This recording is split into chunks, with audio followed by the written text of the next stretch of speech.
are saying is followed up. Any human being has to do something for 21 days together. Even if you go for morning walk, jogging, exercising, anything, if you leave it in 1 week, you will never follow it up.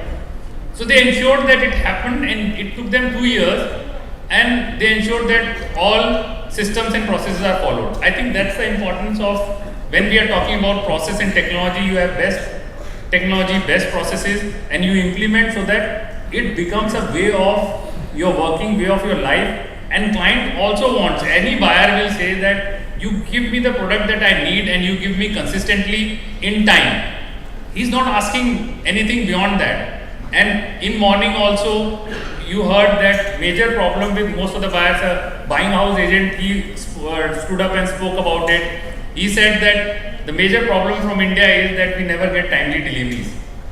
So I think we need to really follow up these processes. And for this, I was just putting things in perspective so that speakers can come present, speak about it, and then we can have interaction about it.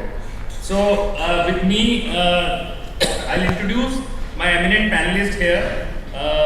On my extreme left is Mr. Harish Kumar Chatterjee. He is Vice President Manufacturing of Raymonds, and he has been in this industry for long. He really understands in terms of how to handle technology, how to handle processes, how to handle people, and I think he'll speak about his experience. And he said, Prashant, I am not going to give any presentation and I'll only speak about my experience. I think that's what you are going to hear from me.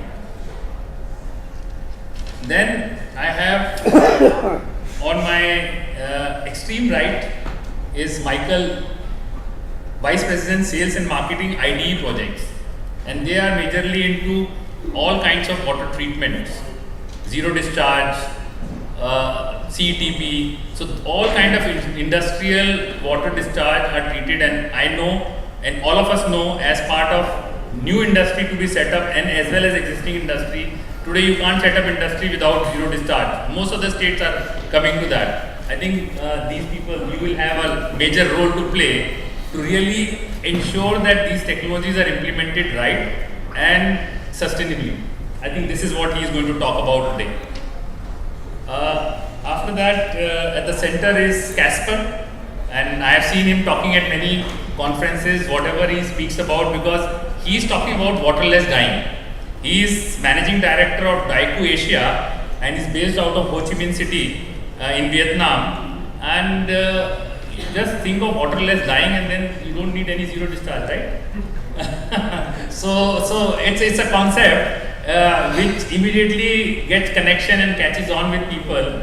And I have to see that how much in India people are able to understand this and buy more and more from him. I think this is what we need. So we cut through a lot of processes and reached straight to Daiku for that. And after that, Mr. Prabir Jana, second from left. And I think Prabir Jana everybody knows. He is the professor and Shahi Chairs Professor Industry 4.0 at NIFT. So some people of you might have been, have worked with him earlier. He has worked on a lot of interesting projects. I think more than being a professor in NIFT, I would say that he always takes up a lot of interesting projects, take it to conclusion, and has the mindset where it's not what is being taught in college, how it can be commercially implemented. I think that's what I would say Prabir Jana's USP is. And with that, we'll hear his views today. And after that is on second from my again from extreme right is Gunish Jain. Gunish Jain, he wears different caps. So he has been a garment exporter. He has a brand which sells more kidswear brands in US, and he has a company called Blue Cactus, which gives technology solutions, software technology solutions, and which are smart software technology solutions. And he'll talk about more in terms of how in supply chain it can be implemented. And since morning we have been talking about that today, if we talk about future businesses, I don't think anything is possible without technology solutions, without software solutions. You have to actually be very quick, fast. A lot of work which we do manually has to be done automatically through artificial intelligence. I think this is what they do. Their products are really well accepted in India and Bangladesh, and now they are expanding internationally a lot. So we will have very interesting. So I just wanted, instead of reading out the whole profile of all of them, I just wanted to share their USPs so that you know whom you are listening to. And with this, I will invite speaker one by one. First of all, let me invite Michael. So I don't think so. And then we will one by one they will speak about it, and after that we will have a Q&A from that. Thanks.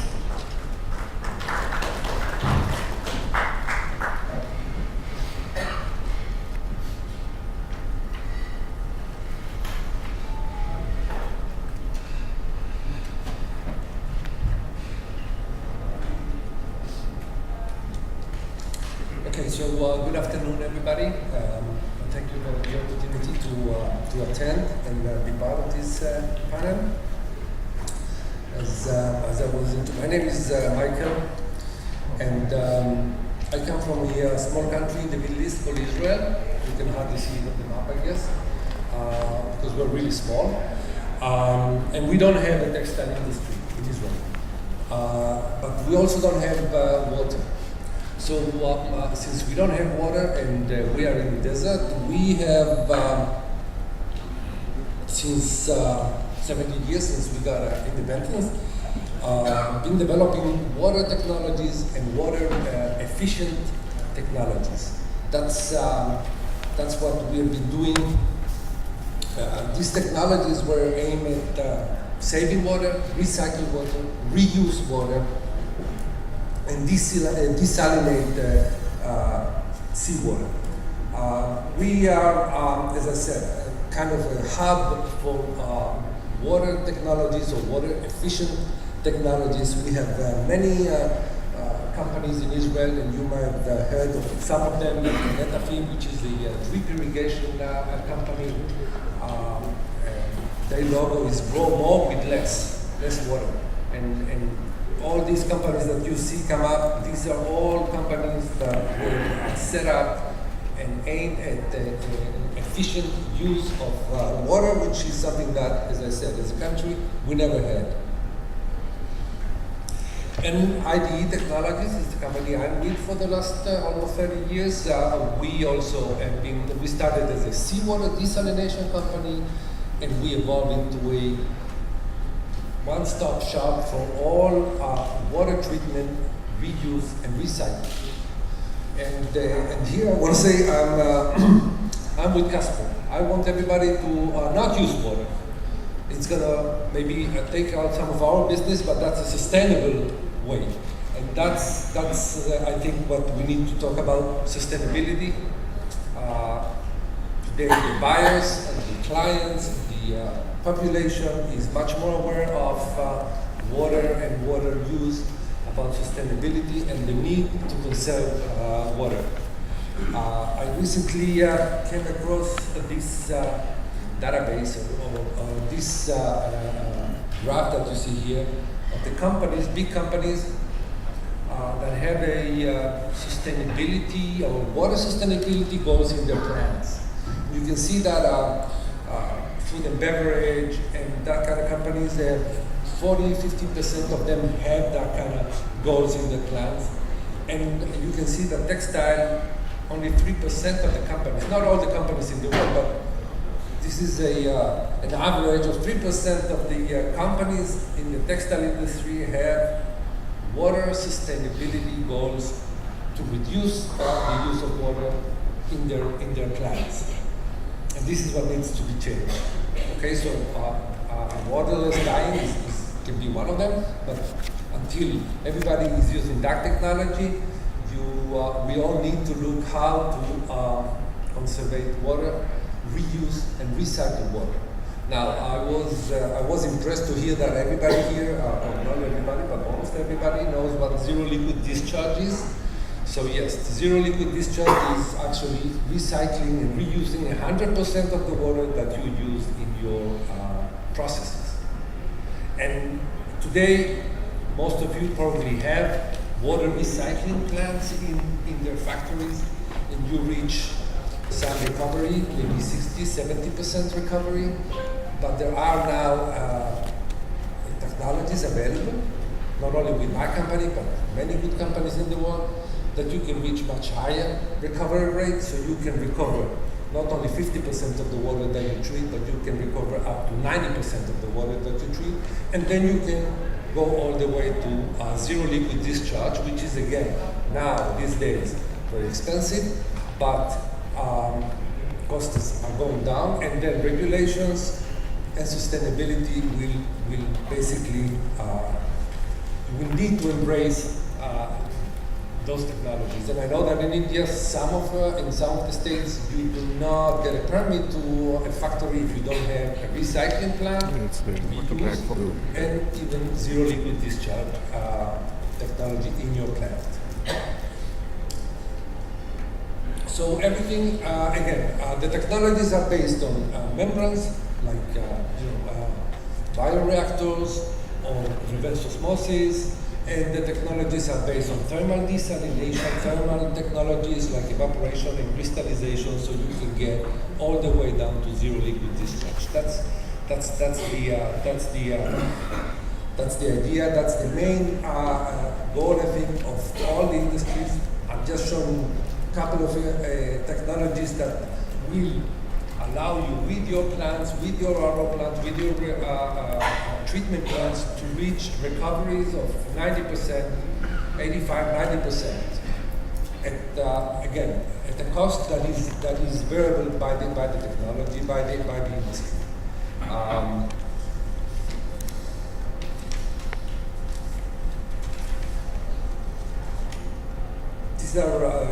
These are all membrane-based technologies that are available, mature technologies, and you should embrace them, because this is what will get you sustainable and eventually get to zero liquid discharge, which is the goal, I think, for everybody. And the other technologies that are going to use no water for the processes.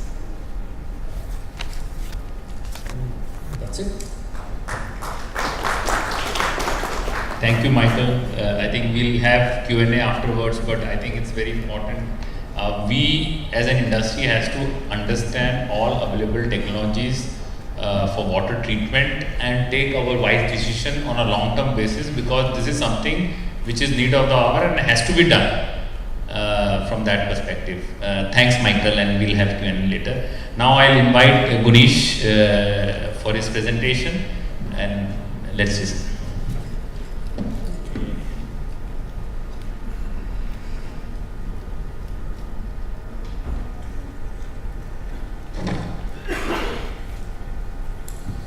Good evening or good afternoon, everyone. My name is Gunish, and like Prashant mentioned, I wear various hats. Today I'm going to wear the hat of a tech person. Today, although technology is a very broad area, today I'm going to just focus a little bit on supply chain and optimization of supply chain and leveraging technology for supply chain optimization. So I'll just briefly talk about a few things, and then of course we'll have a Q&A session, and happy to answer any questions or any thoughts and ideas people may have. So what's the power of an integrated supply chain? It's huge. You talk to any brand, any retailer, and the biggest single thing that they keep talking about is shorter lead times. They want to have smaller inventories. You talk to any retailer, they are trying to, I was just reading somewhere that Amazon is looking at 7 to 8 days of lead time for their garments. So how do you accomplish all this? And I think that's one of the things which a lot of brands are struggling, a lot of manufacturers, the entire supply chain is struggling with. One of the advantages of being at TEXCON is this is probably a very unique platform where both the textile and the garment industry actually sits. And they normally don't. Textile lives in its own world and garment lives in its own world. So I think understanding the power of an integrated supply chain is very critical, and how can technology be leveraged for that. So question first, everything outsourcing versus in-house. it's an age-old question. Should I bring a process in-house or should I keep it outsourced? For example, should a garment manufacturer vertically integrate and go back and actually start dyeing, knitting, and making fabrics, or should a textile manufacturer, go forward and start making garments? I think those are classic problems. People keep struggling with it, and there are various approaches to that. Obviously, there are some advantages and disadvantages to outsourcing versus keeping something in-house. So, flexibility, if something is outsourced, you have more flexibility, there are no fixed costs, you can quickly gain capabilities, you don't need to invest too much. And obviously, there are certain drawbacks because if you outsource, there's a lack of reliability, and that's a very big factor when people are considering. Incremental costs are higher, and you can quickly lose a capability because you work with a vendor and you develop a vendor, and then Reliance comes in and says, thank you very much, I'm taking the vendor with me. So I've seen that happen. Sorry, anybody from Reliance, no offense, but that's what's happened. You can lose capabilities quickly. So some industry trends and why, what's happening. So anybody from the retail side who's here can vouch for it. Fewer vendors, everybody wants to work with fewer vendors. They don't want to have a supply chain with 50 vendors. They'd rather work with 5 vendors, have very deep engagements with them. And there's a reason for it. There's a very strong reason, because you want to work with your vendors. In-season buying with very quick reaction times. Companies and brands which can do in-season buying are the winners. You don't want to, it's very difficult to predict fashion 4 months from now. I know what is selling today. So if I can do in-season buying, that means I need blue shirts. Blue shirts are selling well. If I can buy blue shirts and can get the blue shirts in my stores within 4 weeks, then I don't need to carry so much inventory. I don't need to keep predicting for 4 months, 5 months down ahead.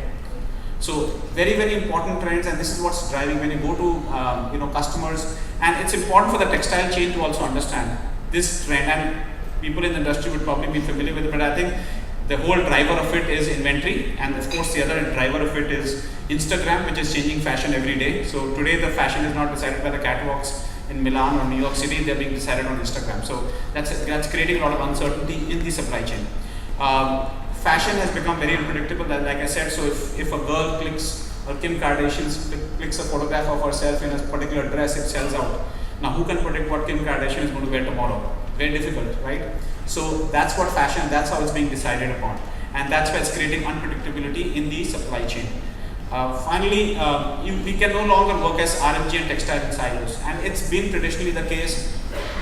I don't know what the case, why this continues to be the reason. Prashant and people from the industry are there, they can probably shed light on this, but it's a real problem. And today morning I was listening to people talking about what problem plagues us, what plagues us. I think the biggest thing which plagues us is RMG and textile, they work in silos. They work as 2 separate industries. We fix that, I think there will be a lot of advantages. We have the advantages of the raw material. We are not leveraging it because these 2 industries work completely as if they are 2 different industries, actually diametrically opposite. So, concept of insourcing, not outsourcing, not in-house, insourcing, basically disparate companies working together as a single entity. So, for example, if you are how do you do that? So, I'll get to the problem of local. How do you do that? You basically saying is your supply chain is extremely integrated with your working. I'll skip a few things. So, what is an in-source supply chain? Vendors or customers have visibility into each other's important business processes. And it's very important. For example, if I am a manufacturer, is my brand having visibility not with any human intervention? What was the fabric in house for that particular style? What's the production status of that style? What is the delivery date? Is it going to be on track? What is the productivity?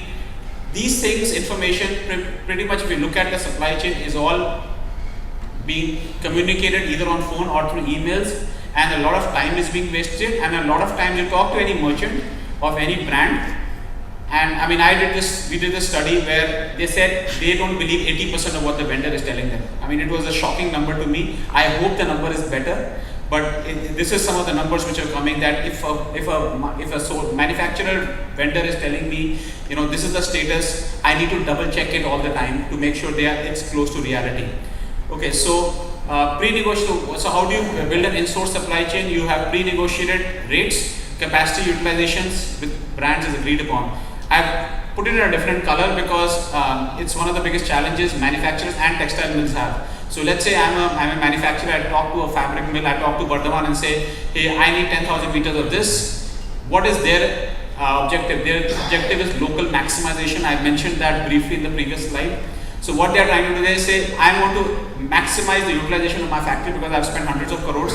So I'm going to make sure that I'm going to give you the delivery 10 weeks from now or 6 weeks because my machines have to be busy all the time. So if we could offer short lead times, probably that 2 rupees, 5 rupees were not even relevant, but there is no trust between those entire supply chain. I have no visibility, so I will say, you know what, I don't know if you're going to give me orders next month, so I'm going to try and every time you give me an order, I'm going to try and maximize whatever I can get out of you. A big problem, it's called an agency problem as well if people get into microeconomics. Lines between buyers and suppliers are getting blurred. More and more buyers are customers, and the supply chain is intervening into the supply chain of their vendors. So brands want to know where the cotton came from. They want to have traceability. Extremely important. People talk about sustainability. These are, in fact, these are the building blocks of sustainability, because until or unless I know where the entire raw material is coming from, brands will not have the confidence that it was done in a sustainable manner. So again, the power of an integrated supply chain. I need to wrap up quickly, okay? Yeah, 2 minutes, huh? So fewer departments. So not only external linkages are blurring, you need to have fewer departments, and I think that's where the trend is, and that's where technology will play a role. Focus on medium and long-term plans. I'll get into other. So what are the enablers to insourcing? Quick think technology, single platform where systems of both vendors and customers talk to each other. AI machine learning is leveraged for quick decision making rather than waiting for responses. Example, costing. Anybody is dealt, and I come from the government's background, but everything is applicable to the textile value chain as well. I want to know the cost of a garment. What do? I am the buyer, I send an email. Email comes to the tech pack, goes to the vendor. Vendor, then the team looks at it, maybe goes back, puts in an open costing format, sends it back. Then they say, no, this cost is too high, let's go back and forth, and you spend 2 weeks, 4 weeks trying to negotiate and figure out what the actual costing is. Today there are tools available where you can just type a description. We have a tool where you type a description of the garment. That's how we do it. If I take my garment hat on, we have tools where we just type a description of the garment and we're able to get the costing right away. So de-skilling that operation, and you can even open that up to your buyers where they can actually figure out different costings based on different permutation combination. If I say shirt with a 2 pockets, big check, what will be the cost? Shirt with a small check, single pocket, what will be the cost? So I don't need to keep going back and forth on emails. I can just get that in my system. So how do you do it? You do digitize your process, you digitize the data in your company, and I don't think our industry has even begun to understand the value of digitization of data. I think most are clueless about it. It is huge. It is absolutely incredible in terms of ability to respond to customers. Second, you have to, so how much of our data is kept? So for example, people have SAPs like systems, ERP systems they are having. Other than knowing what's the inventory and what is the financial accounting, it's used for nothing else. I think there's so much of data available on that it can be used to integrate a supply chain. Finally, mobile is the way customers and the whole industry is moving. I'm sure people can relate to it. Every time now, most companies I can see have WhatsApp groups where there's a vendor added and entire discussion with the vendor is happening on that WhatsApp. But unfortunately, the data, nobody minds the data is not available. So technologies can be leveraged to be able to digitize this information and then start automating it, automating costings, automating the interaction with the vendors. Culture, it's in red. Culture is absolutely paramount. I'll give you an example. My garment company, we eliminated almost the entire purchase department because when we implemented systems, the purchase department itself was causing problems. So we said, no, we will raise PO, then we will do this, this is the process. So we thought this was taking us 5 days to be able to issue raw material orders to the vendor. So we eliminated that team. We said, based on business rules, automatic purchase orders will be raised. And every half an hour, all the material requisitions coming in, automatic POs were being raised. So they are being raised. It was a big cultural change. We believe the system, it worked very well for us. global maximization approach. I talk about local maximization, global maximization. Similarly, where approach is where you negotiate with vendors where you have certain capacities available so that you're able to have quick delivery and quick turnaround times. Again, technology is an enabler which ensures the best, wherever is the best optimal way of putting the raw material inventory. Example, if you have fabric, can you optimize the fabric in the value chain so that you get better lead times, thereby the entire pie increases. Planning, automatic, so we're talking about areas where insourcing can happen, planning where vendors have visibility into planning, and again customers have visibility into planning.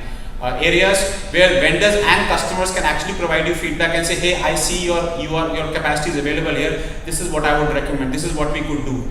We are so scared of giving information to our vendors and to our customers because we think they might misuse it to twist our arms, that actually there is local maximization happening, which is actually reducing the overall size of the pie.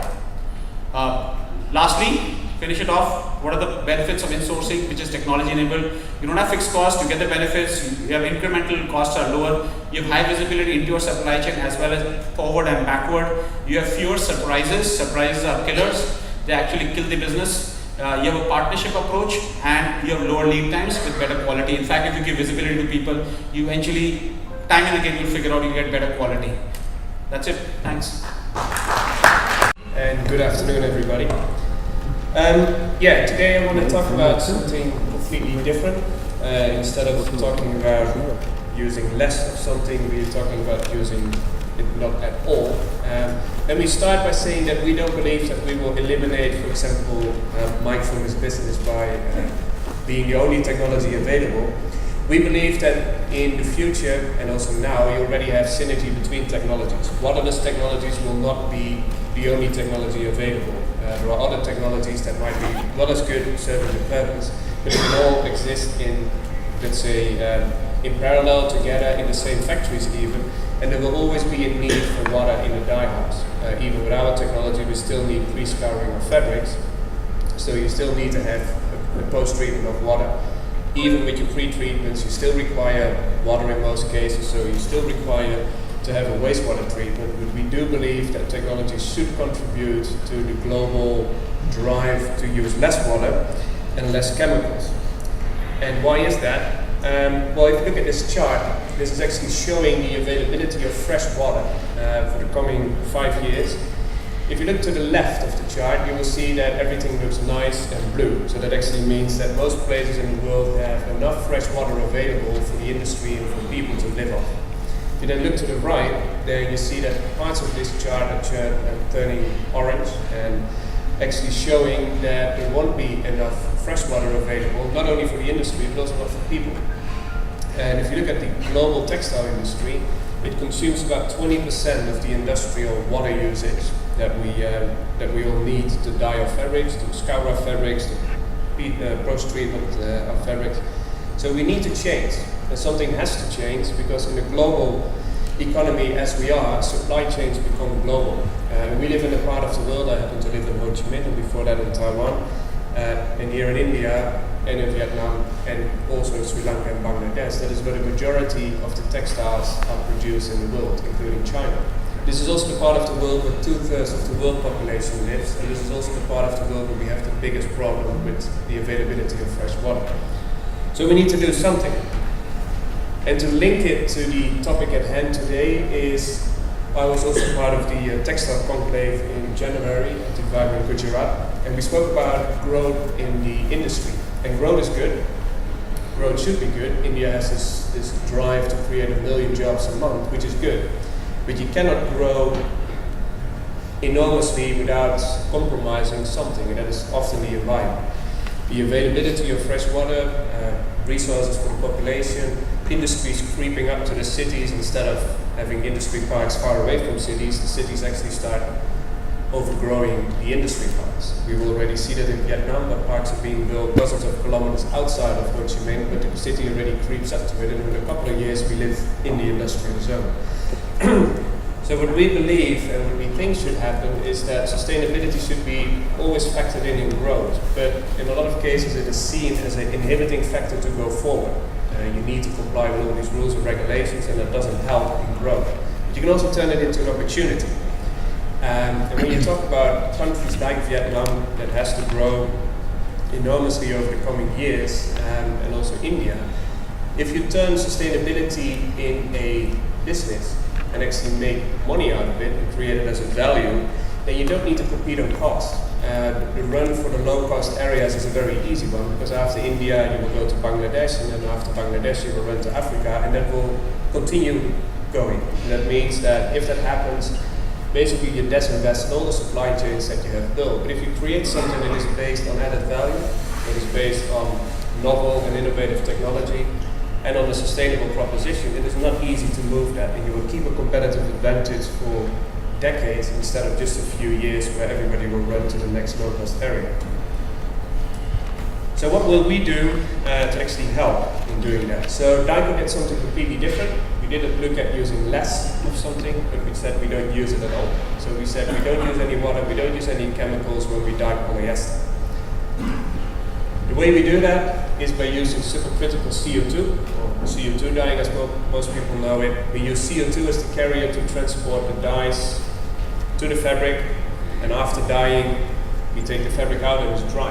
And we recycle the carbon dioxide, and then we use that for the next dye batches. So basically we create a completely waterless and chemical-free dye process for polyester. Not creating any wastewater, so indeed you will need less of a wastewater treatment, but you still need it. But if you combine that with zero liquid discharge, you can actually build factories on locations where there's a very short supply of water, and where you also don't want to pollute the environment. So you can actually build factories closer to your garment factories where you have a lot of people, rather than building them far away and have policies that you don't want to have them at all. So in terms of savings, if you don't use any water in dyeing, for polyester dyeing that saves you about 40 liters, some people even go higher, so let's say 40 to 80 liters of water per kilo of fabric that you produce. On average you use about 200 grams of chemicals just to make a dye recipe. That includes the dispersing agents, that includes all the auxiliaries that you need to make a dye recipe. You don't need any of that. Also in terms of energy, if you don't use any water, the impact, especially now with new policies for ZLD, and Mike presented the technologies, they're very energy intensive. So if you look at the energy balance in total, you think you save a lot in terms of reducing the water, but in the end you use a lot more energy. And depending on where you are on the globe, that can actually mean that your footprint becomes worse instead of better. And depending on how the energy mixes in the country, it's very electricity intensive. So if you can use that in a minimal capacity, then you actually start building a sustainable factory. So what do we do? CO2 dyeing in a nutshell. It's very simple. We have liquid CO2, we have a dye vessel, as you can see. It's a beam dye process. The fabric goes inside the vessel, we fill it up with liquid CO2, pressurize the CO2 to 250 bar. That is the point where we reach supercritical state. In that state, carbon dioxide will act as a gas and a fluid at the same time. So we can actually dissolve dyes in liquid CO2, or in supercritical CO2, instead of dispersing them. And because we can do that, we don't need all the auxiliary chemicals. We circulate the CO2 around, it will dissolve the dyes, we transport it to the fabric, and after the dye cycle is completed, we depressurize, go to the separation unit where we actually clean the CO2, with a little bit of residual dye stuff, and a little bit of residual oil that we extract from the fabric, and then the fabric comes out dry, and that's ready for post-processing. Depending on what kind of product range you are, it can mean that fabrics can go straight to quality control and you don't need any post-finishes. If it's for apparel or high-end apparel, people still require wet finishing after. But even there you can already work, instead of using better systems or foulage, you can already go to spray finishes where you actually completely try to eliminate the use of water, but you also try to eliminate the discharge of wastewater. So what do we have? We are so far the only company in the world that successfully commercialized the technology, industrialized it, and we have a machine that is unique in many ways, but also that you can dye yarn and fabric in the same machine. So you can dye yarn, woven fabrics, and knit fabrics all in the same machine.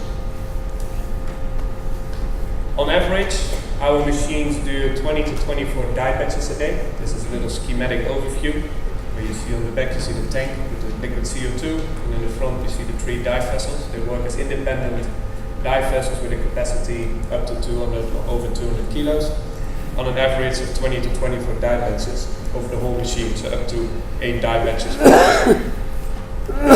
Clearing is needed, so after dyeing of polyester, the fabric comes out, the color is fully developed, you don't need any post-treatment to achieve your fastest properties. So how real is this? We've been talking about CO2 dyeing for quite a while. TEXCON started 10 years ago. Our first prototypes came to the market in 2010. And after that we started selling machines from 2012 onwards. We're now at the 4th generation of our CO2 dyeing machines. So we're already 3 generations ahead of anybody that will start. And we currently have 6 customer sites in 3 different countries. And the last customer site we have is Clean Dye in Vietnam. That is also where I hold my office at the moment. And that is the only dye house that doesn't use any water. It only uses CO2 for dyeing fabrics, and their customer base is completely focused on sustainable retailers and brands in Europe.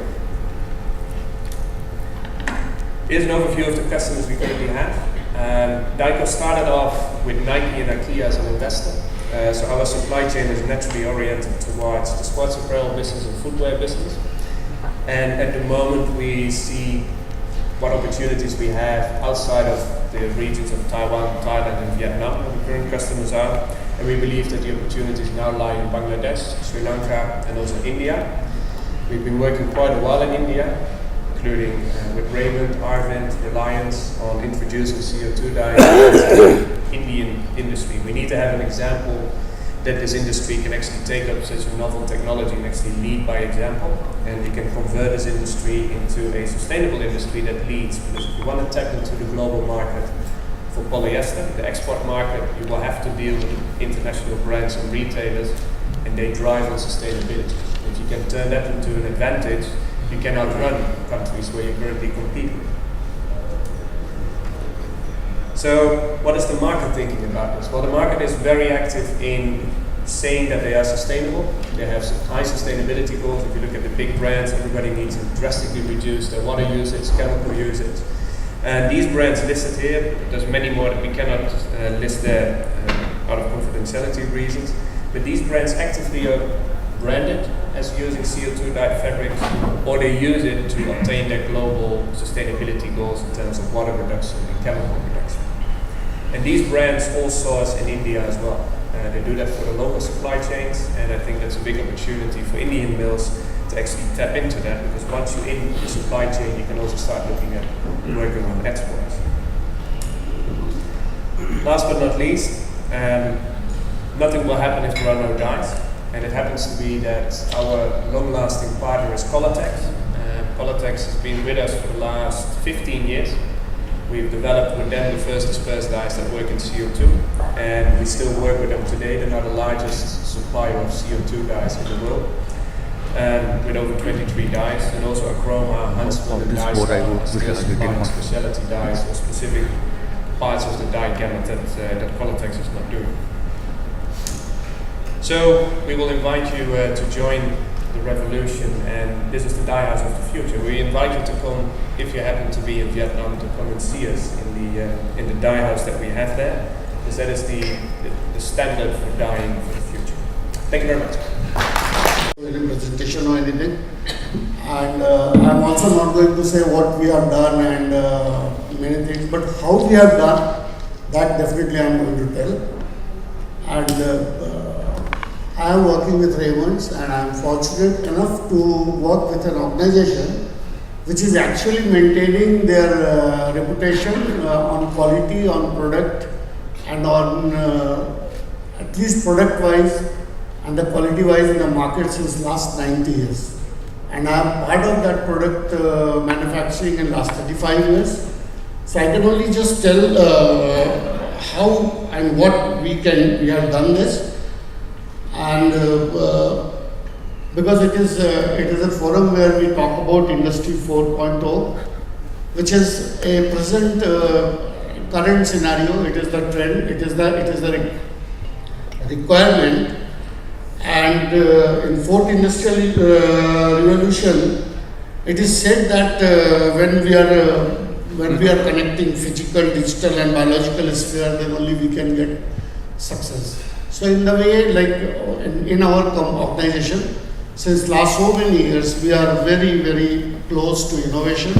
We are always very particular for all the type of developments, and that is the culture built in the organization. So the first thing what I can say here is the all innovation and all new product developments and everything comes from the proprietor's point and the owner who drives it normally. And it is not that easy that owner is only having that culture. It is the professional, those who are working under them and working for them. They bring a lot of technology, upgradation, and they convince the management how it will help us. And that is the main criteria where it works. In last so many years, I'm driving this automation and development area for textile industry particularly, and I am finding it very difficult particularly in textile sectors, which is non-organized textile sector. There the proprietors are normally they are believing on very small gains, but they are not seeing the long-term gains. So they are bypassing many things, and that is why the developments are not there. And we are always talking about like we are not like China, we are not like Vietnam, and all this. But what I feel particularly in woolen industry, what industry we are having, what industry we are running, it is one of the best in the world, and a lot of Europeans, particularly from Italy, which is base for woolen industry, they come and see, they visit our industry and they see our plant in Vapi, that what development we have done. There are a few very important things which I feel is very important, and it is important for an organization to actually believe on change and adopt the changes. They should be respond to change very fast. So as the world is changing, as the requirements are changing, as the mentality is changing, we need to change immediately.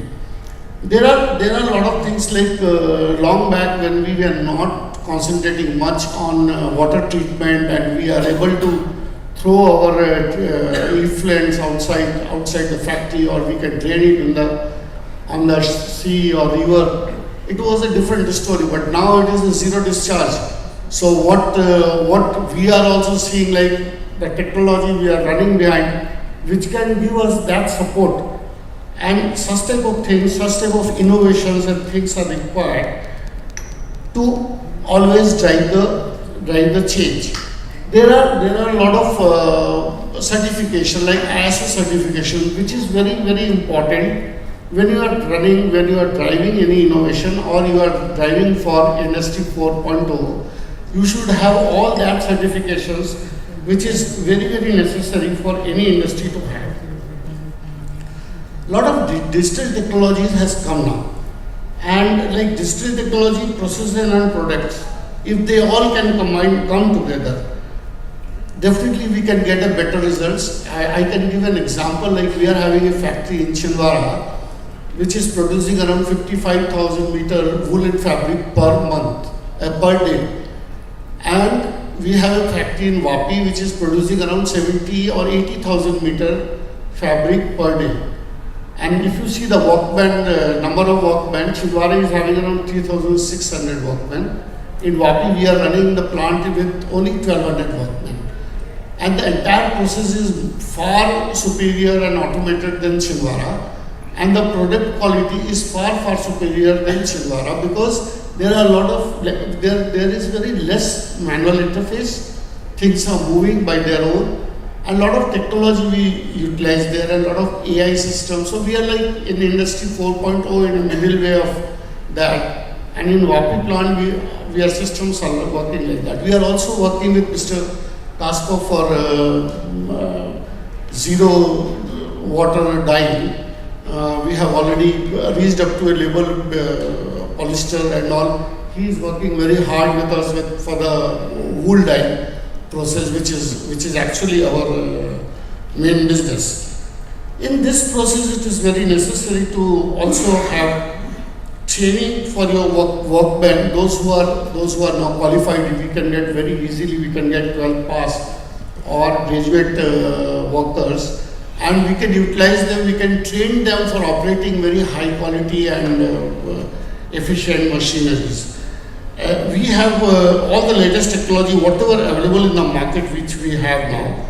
And all the technologies can be run by all these workers very efficiently. These training needs are really very important. And for this training, after giving this training, we can definitely get a lot of benefits, and this is a long-term benefits. So what we were producing maybe 30 years back, the same thing we are producing some part of that now also, but the quality-wise, if you see, there are huge difference. Cost-wise, there is huge difference. So our company is one of the pioneer in woolen textiles, and I feel that innovation and all these new developments are the only way to stand in the market for so long with such a great honor and prestige. Thank you very much.